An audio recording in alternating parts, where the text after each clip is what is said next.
"I'd like to make a toast," Josh announced, raising his glass as everyone at his housewarming party turned to look at him.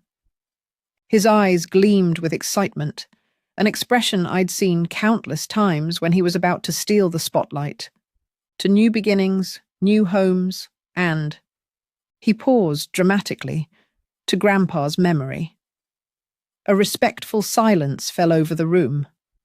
Our grandfather had passed away just 4 days ago, and the wound was still fresh for all of us. I raised my glass along with everyone else, quietly honoring the man who had meant so much to me. "Speaking of Grandpa," Josh continued, setting his drink down on the coffee table, "I have an announcement to make." I watched as he reached into his pocket and pulled out an envelope, slightly worn at the edges. My heart skipped a beat. There was something about the way he glanced at me that made me uneasy. "Before he died, Grandpa gave me this letter," Josh said, his voice carrying across the living room of his new Denver home.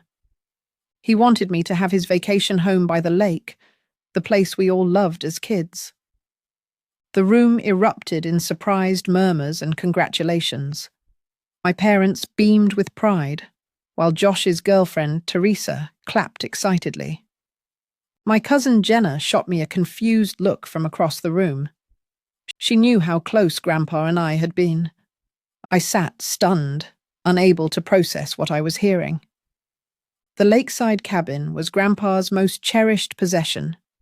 It was also the place where I had spent nearly every weekend for the past 3 years, helping him maintain the property, listening to his stories, and simply enjoying his company.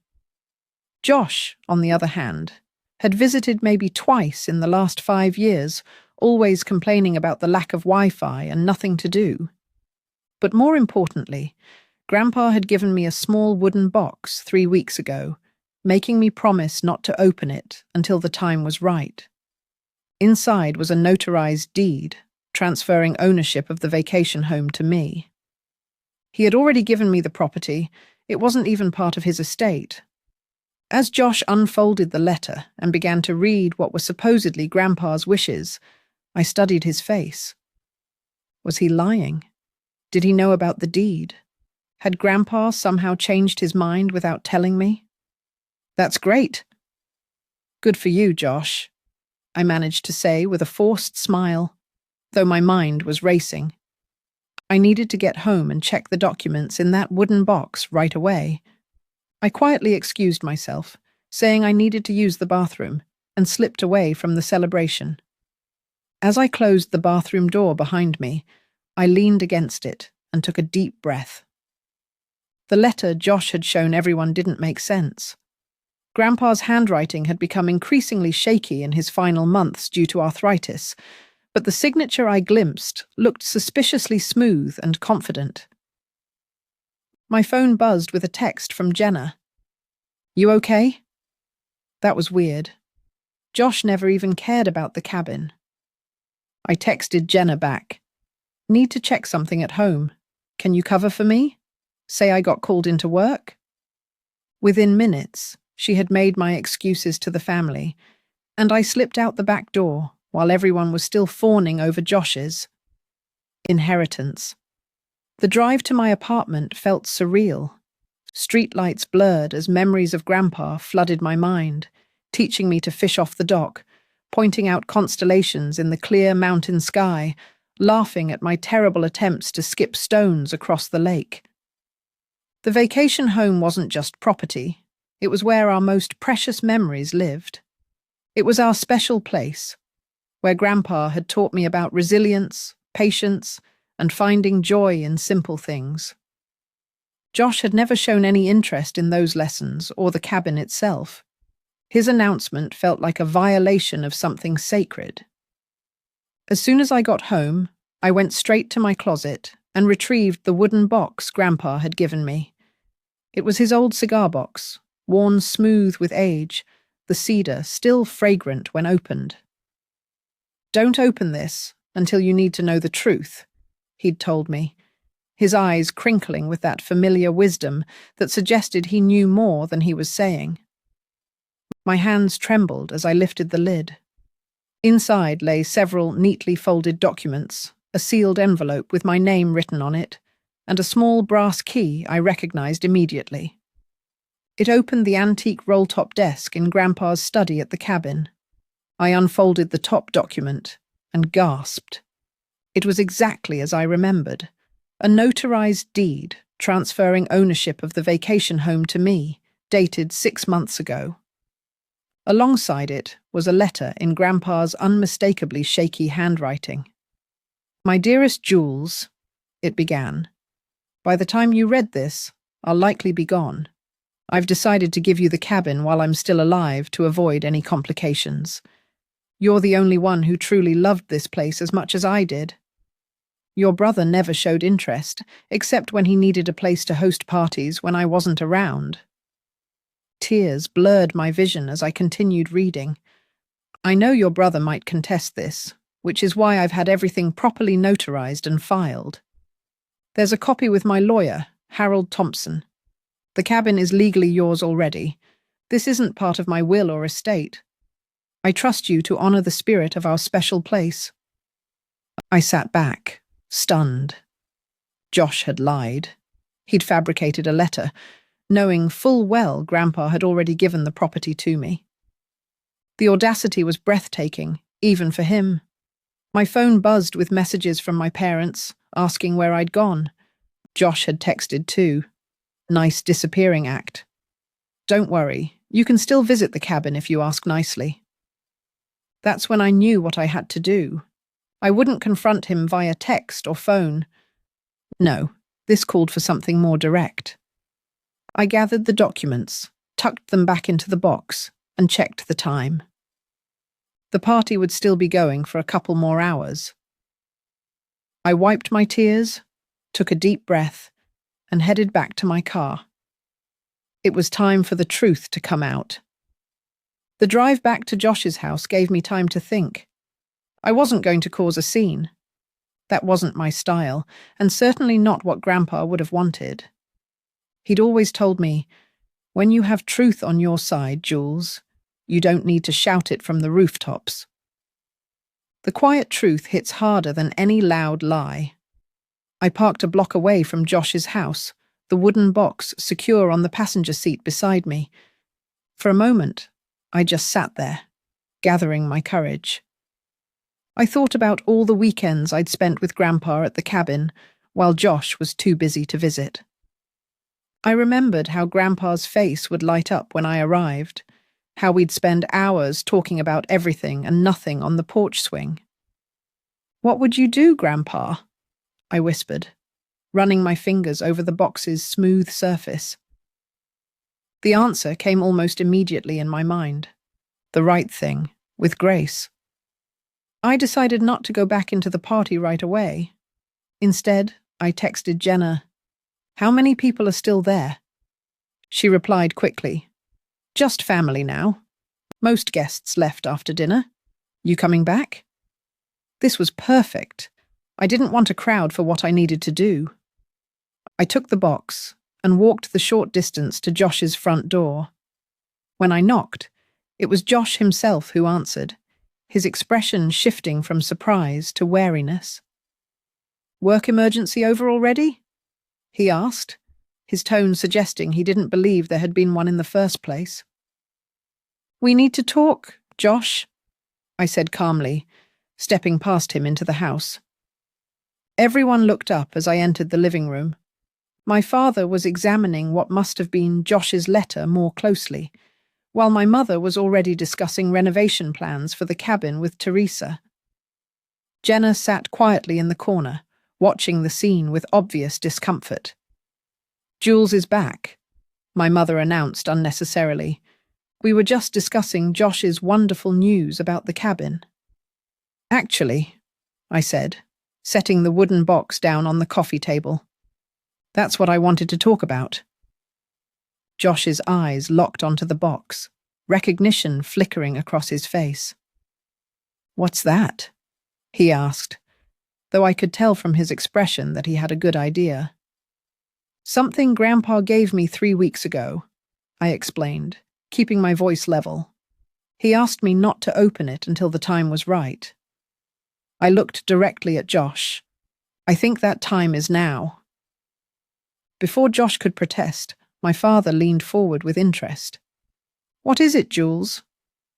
I opened the box and carefully removed the notarized deed and Grandpa's letter. 6 months ago, Grandpa legally transferred ownership of the vacation home to me, I said, laying the documents on the table for everyone to see. It's already mine. It's not part of his estate or will. The room fell silent. My mother's mouth dropped open, while my father picked up the deed with a furrowed brow. Josh stood frozen, his face draining of colour.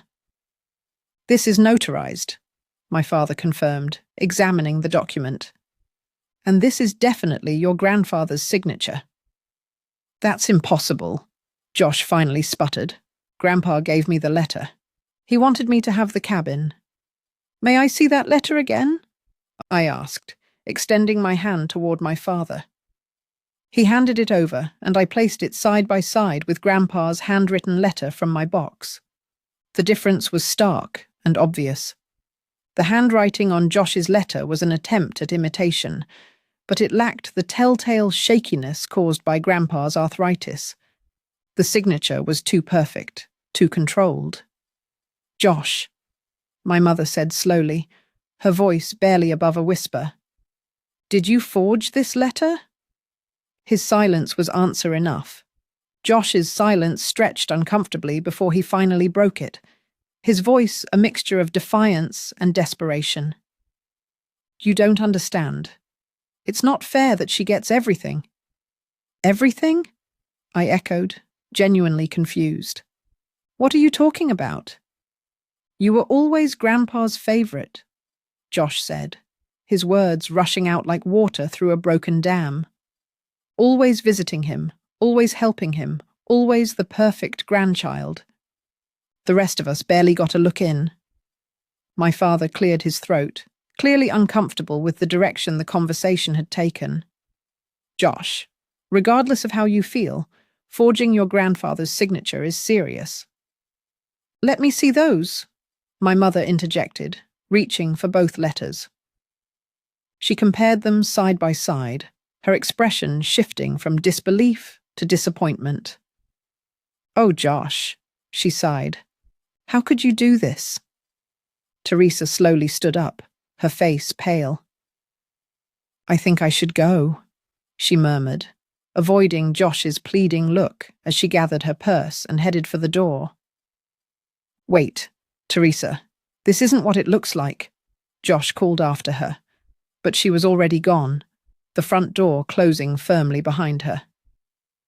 The room fell silent again. Jenna caught my eye and gave me a small, supportive nod. She had always seen through Josh's antics, even when our parents couldn't. I don't understand, my father said finally, turning to Josh. Why would you announce something like this without even checking if it was true? The will reading isn't until next week. Josh's face flushed with anger and embarrassment. I found out about the deed, he admitted. I was at Grandpa's lawyer's office last week, asking about the estate, and Thompson mentioned that the cabin wasn't part of it because it had already been taken care of. He wouldn't tell me more because of client confidentiality, but I knew what it meant. I thought if I announced it first, maybe. Maybe what? My mother pressed. Maybe Jules would just let you have it? Maybe everyone would believe me instead of her for once, Josh snapped, his voice rising. Maybe I could have something that mattered to Grandpa too. His words hung in the air, revealing a jealousy deeper than I had realized. I felt a twinge of sympathy, despite everything. Had he really felt that excluded from Grandpa's life? Josh, I said quietly. Grandpa invited you to the cabin countless times. You always said you were too busy. Because I felt like an intruder, he shot back. By the time I realized what I was missing, it was too late. You two had your special bond, your inside jokes, Your traditions. There was no room for me. My father shook his head, disappointment evident in his expression. That doesn't justify lying to the entire family, son. Josh slumped into a chair, the fight seemingly draining out of him. So what happens now? He asked, not looking at any of us. You've made your point, Jules. You win. This isn't about winning, I said, thinking of Grandpa and what he would want in this moment. Despite Josh's deception, he was still my brother, and Grandpa had loved him too, in his own way. I reached back into the wooden box and pulled out something I hadn't mentioned yet, a sealed envelope with Josh's name on it, written in Grandpa's distinctive handwriting. He left something for you too, I said, holding it out to my brother. Josh looked up, suspicion and hope warring in his expression. What is it? I don't know, I admitted honestly. Grandpa told me not to open anything that wasn't addressed to me. After a moment's hesitation, Josh took the envelope and carefully opened it. As he read the contents, his expression shifted from defensive to shocked, and finally to something that looked like genuine remorse. He knew, Josh said finally, his voice barely above a whisper. He knew I might try to claim the cabin. My mother moved to sit beside him. What does it say, honey? Josh hesitated, then handed her the letter. Read it, he said. Everyone should hear it. My mother adjusted her reading glasses and began, Dear Josh, if you're reading this, then Jules has opened my cedar box, which means one of two things. Either I'm gone, or something has happened that made her feel it was necessary to reveal its contents. I've known you since the day you were born, and I know your heart. You've always wanted recognition and validation, things I perhaps failed to give you in the way you needed. But I also know when you feel overlooked, you sometimes make impulsive decisions that hurt others and ultimately yourself. The cabin has been transferred to Jules. This was a decision I made with great thought and love. Not because I didn't care for you, because Jules connected with the place in a way you never did. She understood what made it special to me, and I trust her to preserve that spirit. What you need isn't a property, Josh. It's a purpose. I've enclosed a check for $25,000. Use it to start something meaningful. Find what makes your heart come alive the way the cabin does for Jules. Maybe it's that business idea you mentioned last Christmas, or perhaps something else entirely.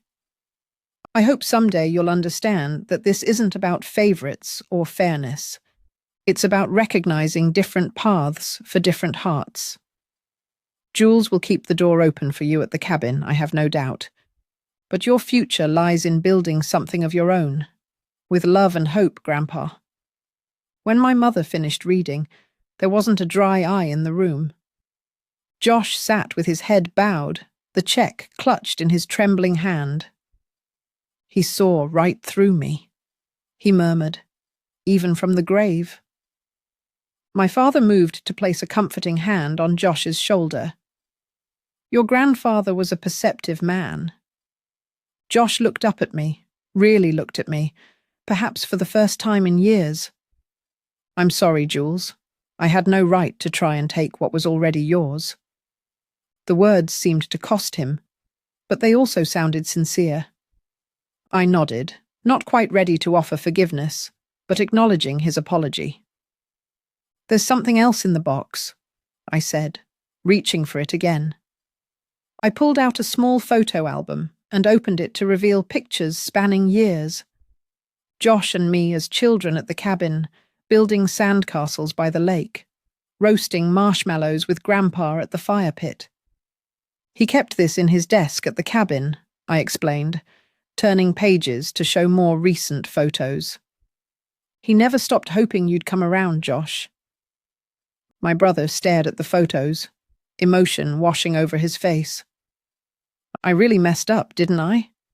Yes, I agreed, not sugarcoating it. But Grandpa obviously thought you could do better. The room fell silent again, but it was a different kind of silence. Contemplative rather than tense, sad rather than angry.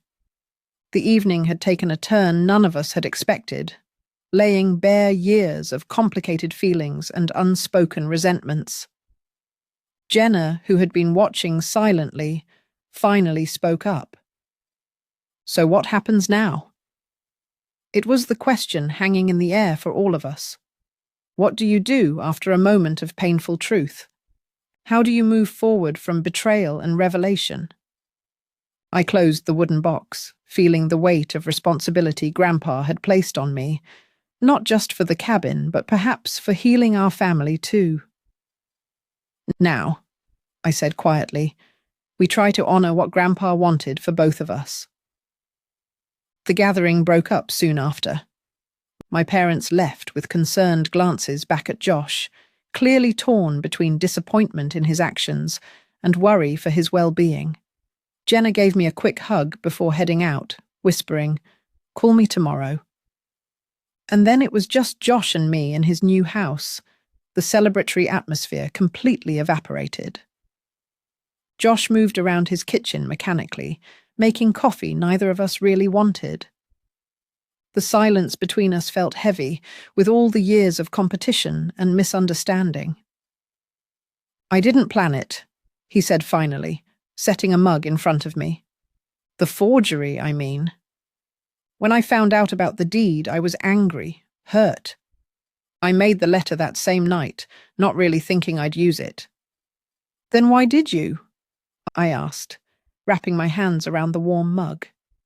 Josh stared into his coffee, as if it might hold answers. "When everyone was here tonight celebrating my new house, I wanted more, something bigger to announce. It just came out." He looked up, his expression vulnerable in a way I rarely saw. "I've always been jealous of what you had with Grandpa." "You could have had it too," I pointed out not unkindly. "He wanted that." "I know that now," Josh admitted, "but I was too proud, too stubborn to see it then." He hesitated, then asked, "What are you going to do with the cabin?" It was the question I'd been asking myself since Grandpa had given me the deed 6 months ago. "Keep it as it is, mostly.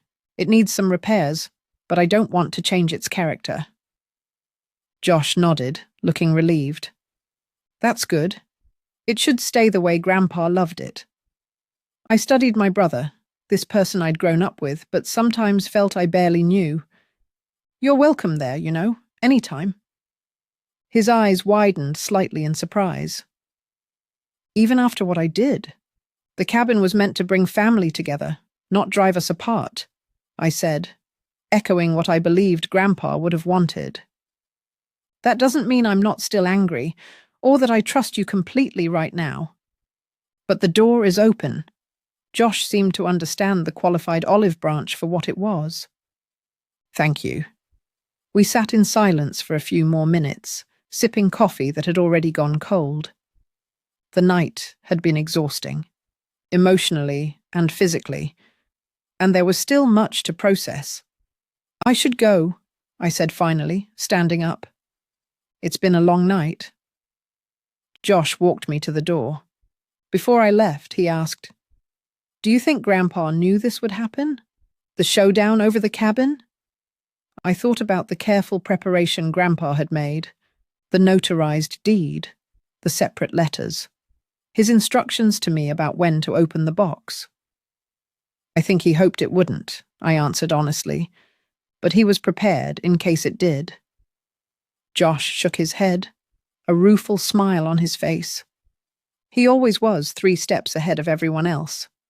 That he was, I agreed.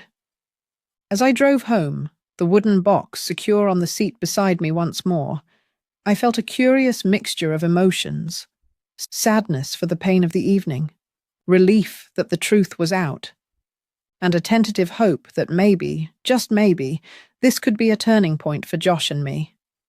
The cabin keys felt heavy in my pocket. Not just metal, but the weight of responsibility and memory. Grandpa had trusted me with something precious, and I intended to honor that trust. But maybe there was room for Josh in that picture too, if he was willing to meet me halfway. Tomorrow I decided I would drive up to the cabin, sit on the porch swing, watch the light change over the water, and perhaps feel Grandpa's presence one more time, guiding us toward healing, even in his absence. The cabin looked exactly as I remembered it. Weathered cedar siding, emerald green shutters, and the wide porch that wrapped around 3 sides of the structure. As I pulled into the gravel driveway, the early morning sun cast long shadows through the pines, creating patterns across the ground that seemed to welcome me home. I sat in my car for a moment, taking it all in. This was mine now. Not just a building or a piece of property, but a sanctuary filled with memories and whispers of the past. I could almost see Grandpa in his favorite rocking chair, baseball cap pulled low over his eyes as he dozed in the afternoon light. The cabin key slid into the lock with a familiar resistance.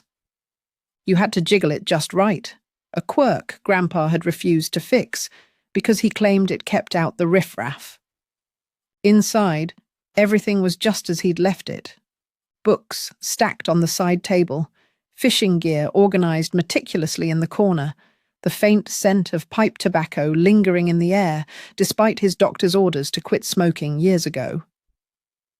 I moved through the room slowly, trailing my fingers along furniture that had been in our family for generations.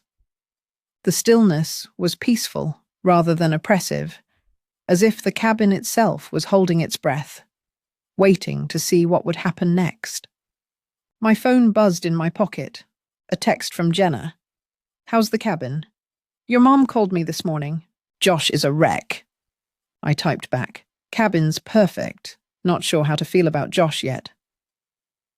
Another message followed quickly. "He's been calling everyone trying to explain himself. Your parents are still pretty upset. I wasn't surprised. The fallout from last night's revelations would take time to settle. Trust, once broken, couldn't be mended overnight." Setting my phone aside, I walked to the large picture window overlooking the lake.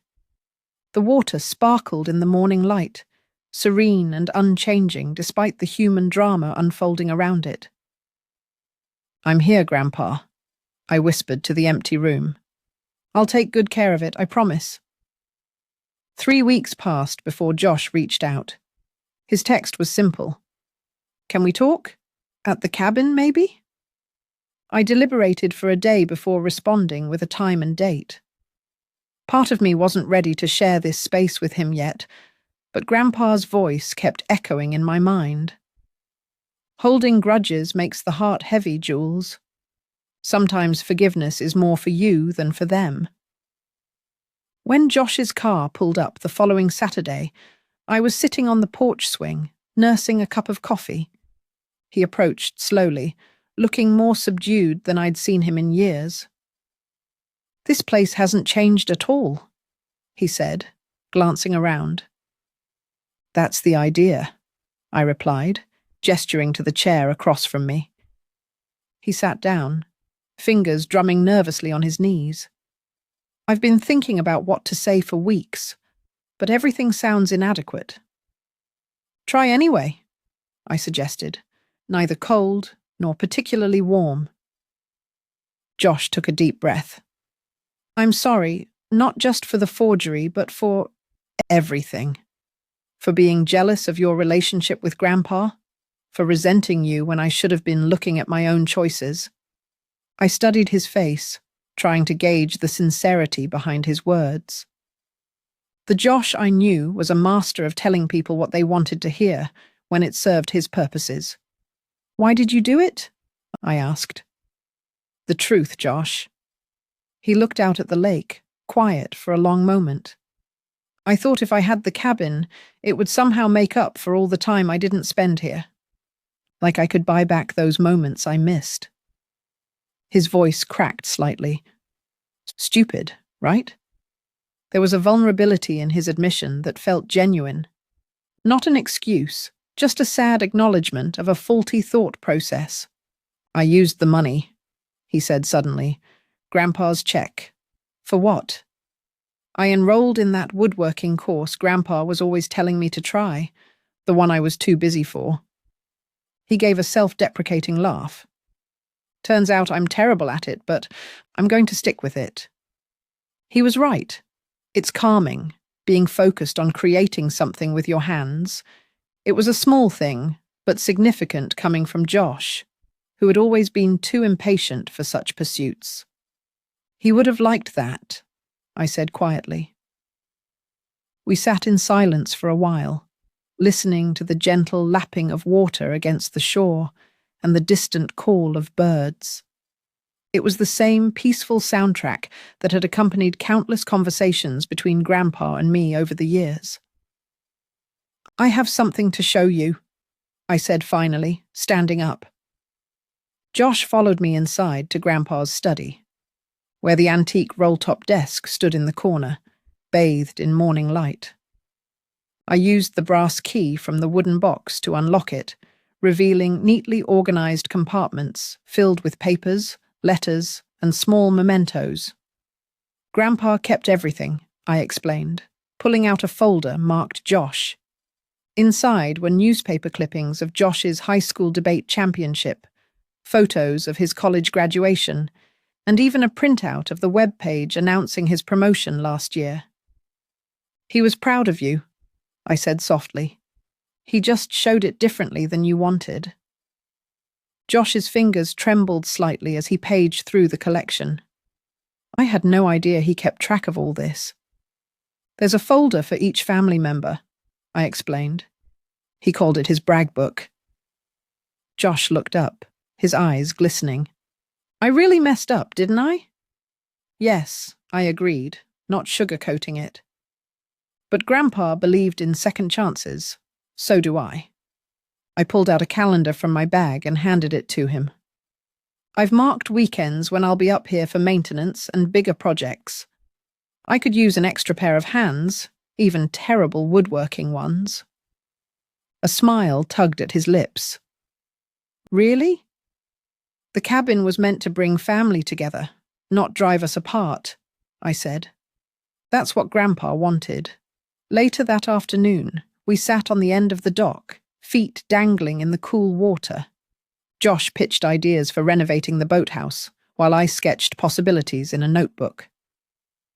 "You know," Josh said, looking out across the water, "I think Grandpa knew exactly what he was doing, giving you this place." "What do you mean?" "You didn't just inherit a cabin," he said thoughtfully. "You inherited his role, keeping the family connected to what matters." As the sun began its descent behind the mountains, casting golden reflections across the lake, I realized Grandpa had given me more than property. He'd given me the chance to heal old wounds and forge new connections, starting with the brother I'd almost lost to resentment and pride.